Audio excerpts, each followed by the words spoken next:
What's up, guys? My name is Devon Armstrong, and I'm a new member to the Trinity Church community. I'm serving here on the youth team, and I got prepared for you an awesome sermon. I hope you're going to like it, and here we go. So, guys, hear what I'm about to say to you because it's going to be big. My dad dying was the worst, but also the best thing that has ever happened to me. Sounds crazy, right? Like, how could I possibly say something like that? Well, let me tell you a little bit about myself, and maybe then you'll understand as to why I say this. So I grew up in quite a unique home when I was younger. Both my parents only became Christians right when I was born, and so they had already lived lives before me. And so this whole Christian thing was new and different for them. What I mean by this is when I was growing up, I often dealt with conflicting feelings on how things are handled in my house. My parents taught me that what I learned in church is how I ought to behave, but then we would go home and they would live life differently. They struggled, and I get that now. But back then I didn't. And so I didn't know what to believe or what to think about a lot of things. The church said one thing, my parents did another. This clashing dynamic that I grew up with resulted in me having a pretty phony relationship with God. And it was because of this that I would say I never truly had my own relationship with God. But again, back then I didn't realize this. I thought that what I had was a relationship with God. I thought life was good. Until when I was graduating grade 10, and I was at my buddy's house having a barbecue. And then I got a phone call saying that my dad was in a car accident and that I need to go to the hospital to see him. Flash forward a couple days later, and I'm standing in the funeral home as people come to pay their respects to my dad. Guys, let me be clear that when I say my whole world came crashing down, I mean it came crashing down. Any relationship of God that I thought I had, any feeling of life being good that I thought I had, all gone. Because you see, guys, my relationship with God that I thought I had was good and all while things were easy. But when things got hard, that's when I realized I had no faith. I quickly got involved in alcohol and drugs. I flunked out of university. I got arrested. And I spent a lot of nights doing a lot of drugs. I was a mess. And this whole time period of my life lasted nearly 4 years until one day I got a phone call from an old youth pastor. He had known the struggles that I had been going through, and he knew that I needed help. And so he reached out to me and he said, "Devon, man, what's going on? What are you doing?" And he asked me if I would consider going out to BC and doing a Bible college program. And let me be clear, if he had asked me at any other time in my life to do this, it would have been a hard no. I would have been like, Bible college? Yeah, right. But man, did he ever hit me at the perfect time.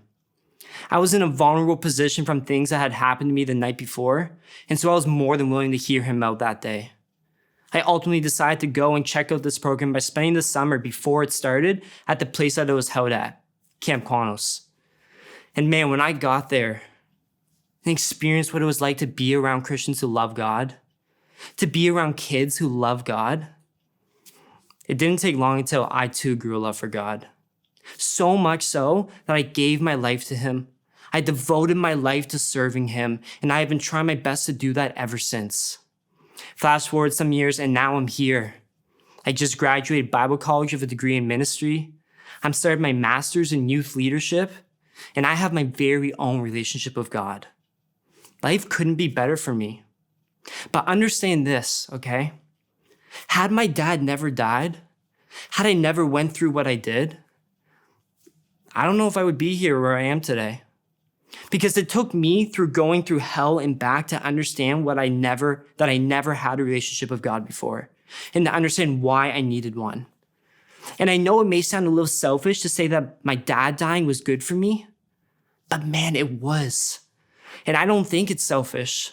I'll never understand why certain things happen, but I believe with all my heart that they happen for a reason. And I trust in God that the death of my dad was part of his plan.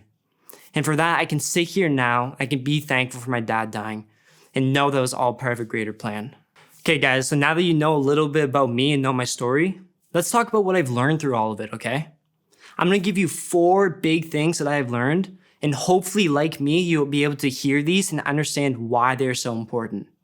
So let's dive right into point number 1, which is what we do with our time matters. I'm going to read you a passage from the Bible here, and then I'll unpack that a little and explain to you how it relates to this point, okay? If you want to open up your Bibles to Ephesians 5, verses 15 to 16, that's what I'm going to be reading out of. It says, "Be very careful then how you live, not as unwise, but as wise, making the most of every opportunity, because the days are evil." So what does this mean? How does this relate to what we're talking about? Well, we know after reading this that A, we're to understand that there's a time and place for everything. We're supposed to be wise in what we do. And B, we're called to make the most of every opportunity, just as verse 16 said. And so we're supposed to make the most of every opportunity while bearing in mind that there is a time and place for everything in which we do. We begin to understand this idea that what we do with our time really matters. When we take both of these teachings and combine them together, we realize that what we actually do is have a crucial role in discerning with what we do with our time. You know, guys, God calls us to be a light in a world full of darkness. But if we're too busy doing things that we shouldn't be doing, it's never going to happen. You know, oftentimes I'll reflect on things that I've done in the past, and I'll think about how it wasn't long after that I walked away from youth that I started getting into some bad stuff. My evenings were no longer spent at church, but rather spent doing things that I shouldn't have been doing. The bad things that I were doing were reflecting who I was as a person. And let me tell you, that was no man of God. But then again, if I was doing those things, how could I ever possibly consider myself a man of God? The thing I'm trying to show you guys is that when you're caught up doing stuff you shouldn't be doing, or you're wasting time doing meaningless stuff, your character is always going to reflect that. Actually, let me change that. Anything that we're doing with our time is always going to be reflected in our character. And so what I want you to do now going into your small group time is I want you to reflect on your daily schedule. Think about, okay, what can I do in my daily life to incorporate my Christian life into it? You know, I talked about when I go to the gym, or I talked about when you play video games. Think about the things that you do in your daily life and then incorporate that, or find out ways how you can incorporate your Christian life into that. So take a minute, talk to your small group about that, and we'll be right back.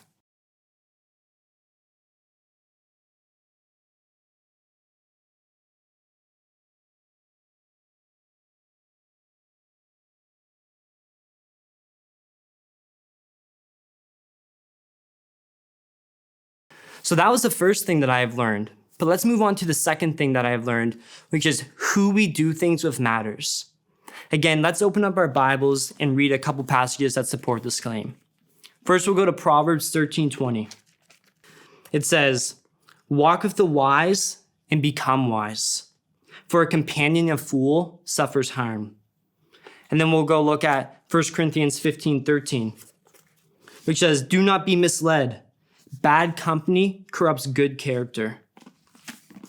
And so guys, after reading this, just two simple verses, we can very quickly understand that the Bible does support the claim that who we hang out with matters.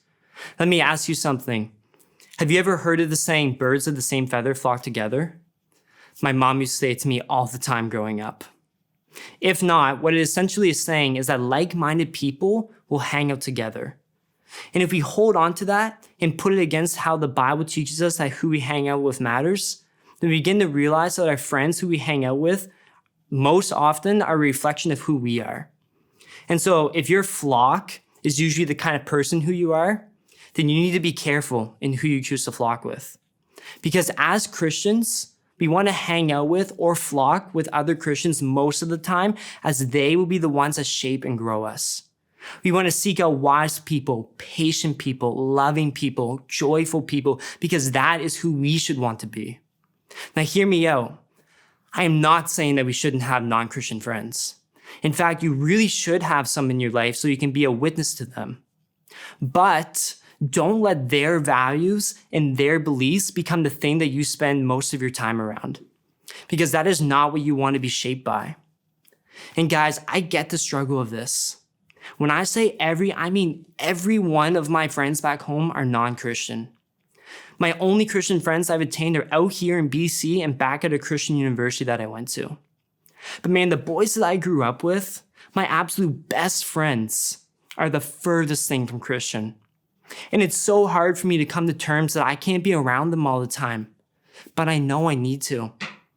When I was hanging out with them all the time, what was I doing? Getting in trouble, doing drugs, getting wasted. I was being defined by them, which is the exact reason why my old youth pastor knew if I was to change, I would have to leave St. John and move to BC so that I could be surrounded by Christians. Let me illustrate this for you, okay? I, as a Christian, have certain values, beliefs, morals, etc., right? And I could never expect my non-Christian friends to have those same values, beliefs, and morals. They're not Christian, and so I can't expect that from them. And so if I can't expect that from them, do you ever think that they're going to suggest that we do something that doesn't align with what you believe in? I guarantee it. And do you think that sometimes the thing they might suggest might even sound kind of fun? Oh, will it ever? And if you're only hanging out with them periodically, it can be relatively easy to say no. But let me tell you guys something from experience. If you are being bombarded by these suggestions all the time because they're the only people you hang out with, I can promise you it's not if, but when you give in. Here's what I want you to do, okay? Think about a really good friend according to your definition. Give examples. Like for me, a really good friend is someone who will respect me and my decisions that I make. They might also be a person that pushes me to grow in my faith. So then once you come up with your definition of a really good friend, then ask yourself, do I see these qualities in myself? As in, a good friend to me is someone who respects me, and so I have to ask myself, am I a respectable person? And then once you ask yourself that, ask yourself, do I hang out with people like that? As in, a good friend is a respectable person to me, but do I even hang out with respectable people? And if I don't, why aren't I?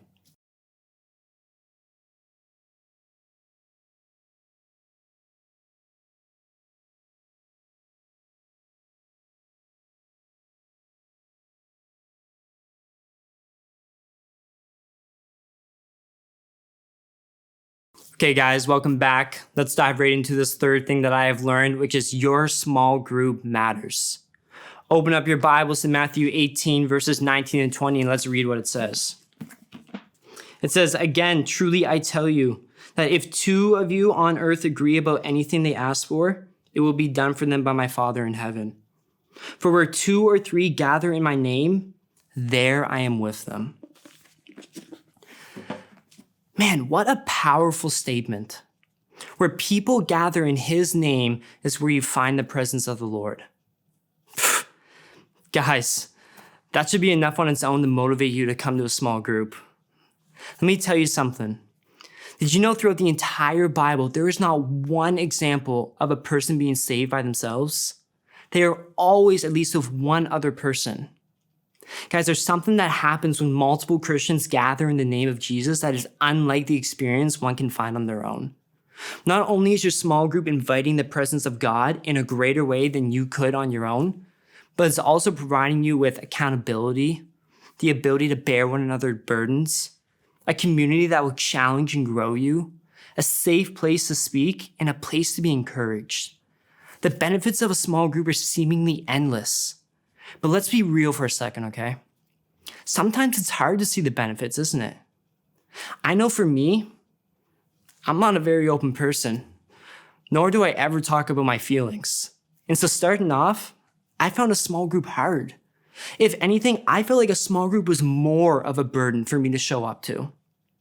But now that I'm a little bit older and just a little bit more mature, I can look back on my previous small groups and see how beneficial it was because I understand how important it is to have a safe place, to be held accountable, to be encouraged, and all those things. That's why your small group matters. Imagine feeling trapped with no safe place to talk about stuff. Imagine constantly being discouraged from things going on in your life. Imagine having to deal with hard things all by yourself, and then imagine struggling to even feel the presence of God. Guys, I don't know about you, but those aren't things that I want to go through. Actually, let me go back and change that and say, guys, those aren't things that I want to go through again, because I did go through that. And man, let me tell you, that sucked. So what do I want you to take away from this point? Well, when you pause this video, I want you to talk about the community that you want to have in your small group. What matters to you? And then how can you contribute to that? For example, for me, I want a place where I can challenge thoughts about it turning into an argument. As in, I like to push back on a lot of things simply because I don't feel like I know enough and I want to know more, or because I just have a different view. And so what I can do to contribute to that is when I push back, I do so in a loving way. I never put someone down. I never call them an idiot or something like that. I respectfully say, you know what, I disagree. And therefore I want to invite us into a civil discussion where there's no emotions attached. And by doing that, I'm creating an environment where people can disagree but still get along.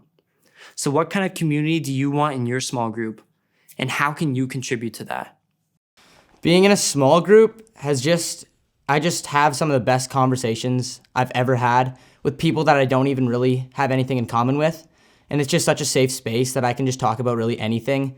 And you never really feel closer to God than just with your friends and talking about Him with all of them. So yeah, just some of the best conversations I've ever had in my small group.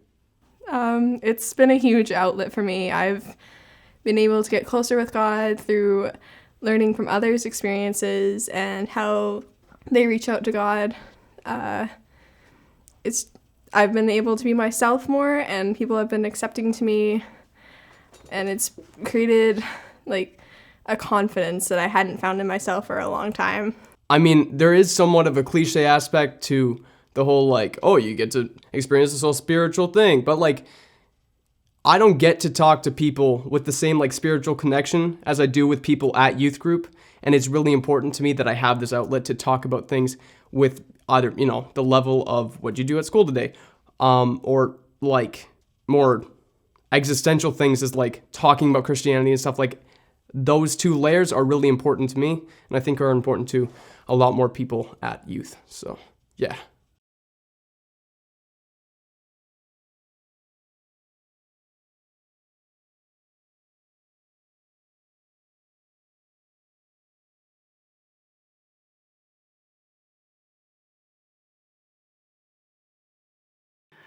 Okay, guys, before we end off here, let's recap for a second, okay? We said that number one was that what we do with our time matters. And if you want to make good use of your time, you got to focus on the things that matter. We said that number two was who we do things with matters, and that the people we hang out with will be a reflection of who we are. We said that number three was that your small group matters and that you will reap many benefits from coming to a small group. But overall, what do I want you to take from all this? Well, guys, I want you to realize that all the things that I just talked about can be summed up in one word: community. And it's going to be your community in here and your community out there that impacts your life. So I want you to think about everything that I have said this evening. Reflect on the 4 points and ask yourself, does this matter to me? Because listen up, guys, our team here thinks it matters. And we're going to pour into you as much as we can. But we can only do so much if you're unwilling to step into this community. So chew on that question, think about it, and I hope you come to the conclusion that it does matter to you.